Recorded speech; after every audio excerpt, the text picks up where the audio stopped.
Hello, नमस्कार. आपल्या YouTube चॅनलवर तुम्हा सर्वांचं अगदी मनापासून स्वागत आहे. तर आज हळदी-कुंकू स्पेशल. आज उद्या करता-करता आज मुहूर्त लागलेला आहे हळदी-कुंकवाचा. तर आज मी हळदी-कुंकवाचं माझ्या घरी हळदी-कुंकवाचा कार्यक्रम ठेवलेला आहे आणि छोटंसं असं डेकोरेशन केलेलं आहे. बघू शकताय. तर ह्या बांगड्यामध्ये मी तांदळाला कलर दिलेला आहे आणि असं तांदळाचा कलर असं बांगड्यामध्ये टाकलेला आहे. बघू शकताय मस्त अशी छोटीशी माझी पूजा आणि अशी रांगोळी साधी सिंपल आणि मस्त छान असं कलर भरलेली रांगोळी काढलेली आहे. तर आज माझ्या घरी हळदी-कुंकवाचा कार्यक्रम आहे आणि कार्यक्रम म्हणले की सकाळपासून लगबग सुरू होती बायकांची स्वच्छता हे सगळं असं काहीतरी घरातली कामं तर चालू असतात. ही माझी बहीण आहे, खास हिला रांगोळी काढण्यासाठी बोलवलं होतं.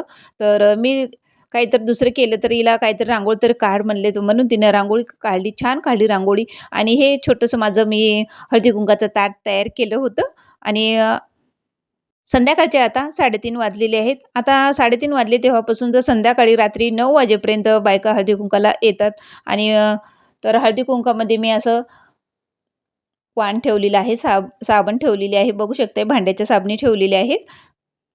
हळदी-कुंकू म्हणले की सकाळपासून उत्साह असतो बायकांचा सगळ्यांचा घरीच आपापल्या घरी हळदी-कुंकू ठेवल्याचा. तर मस्त छान वाटते. एका निमित्तानं का होईना पण सगळ्या जणी अशा भेटतात आणि खूप छान गप्पा गोष्टी अशा होतात आणि मैत्रिणी येतात, शेजारी येतात. खूप छान असं वाटते. हळदी-कुंकवाविषयी 4 ओळी सांगते. हळदी-कुंकू हा महाराष्ट्रातील एक पारंपरिक सांस्कृतिक समारंभ आहे. हा समारंभ प्रामुख्याने मकर संक्रांत, वटपौर्णिमा सणाच्या निमित्ताने साजरा केला जातो. हळदी-कुंकू ही सौभाग्याची प्रतीके मानली जातात. विवाहित स्त्रिया एकमेकींना हळदी-कुंकू लावून सौभाग्य, आरोग्य, समृद्धीची शुभेच्छा देतात. या कार्यक्रमात घरातील स्त्रिया, शेजारी व मैत्रिणी एकत्र येतात. गप्पा गोष्टी, हास्य विनोद आणि सामाजिक बंध दृष्ट होतात. महिलांना ओटी भरणे, भेटवस्तू देणे या समारंभाची परंपरा आहे.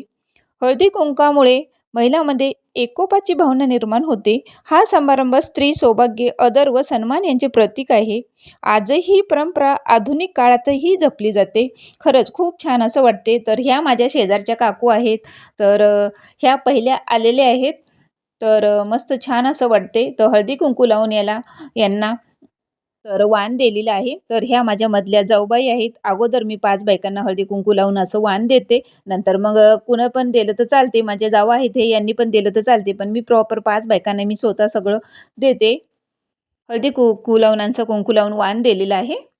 खूप छान वाटते खरंच. तर ही आमच्या घरातली छोटी परी.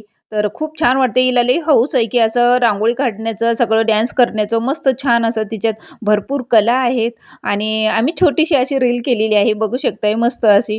तर ह्या आमच्या तिकडच्या गल्लीतल्या मंगळवार पेठमधल्या बायका आहेत आणि मला असं वाटलं, की येतात की नाही, की बाबा एवढ्या लांब आणि 2 किलोमीटर. पण त्यांनी बोलवलं आणि त्यांनी पण आल्या. खूप छान वाटलं मला पण त्यांनी आल्या तर आणि गप्पा गोष्टी आमच्या झाल्या.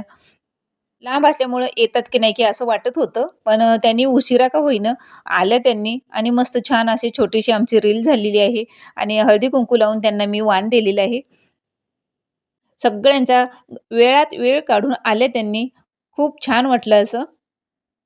तर मी कार्यक्रमाचा टायमिंग ठेवला होता 3:30, 4 ते रात्री 9 वाजेपर्यंत झाला. भरपूर बायका आल्या, भरपूर छान वाटलं असं. तर आणि ही माझी बहीण आहे. मी हळदी-कुंकू लावून हिने वाण दिलं आणि ही माझी मधली जाऊबाई आहे. हिनं दूध गरम करून आणत होती. तर असं छान वाटलं आणि ह्या पण मला मदत करायला दरवेळेस येतात. खूप छान वाटलं असं. जावा आहे पण एकदम असं बहिणीसारखंच राहते आम्ही दोघी-तिघी. ही शेवटी राहिली होती हळदी-कुंकू द्यायचं. हिला पण हळदी-कुंकू दिलं, वाण दिलं. चला तर मग व्हिडिओ इथंच एंड करते.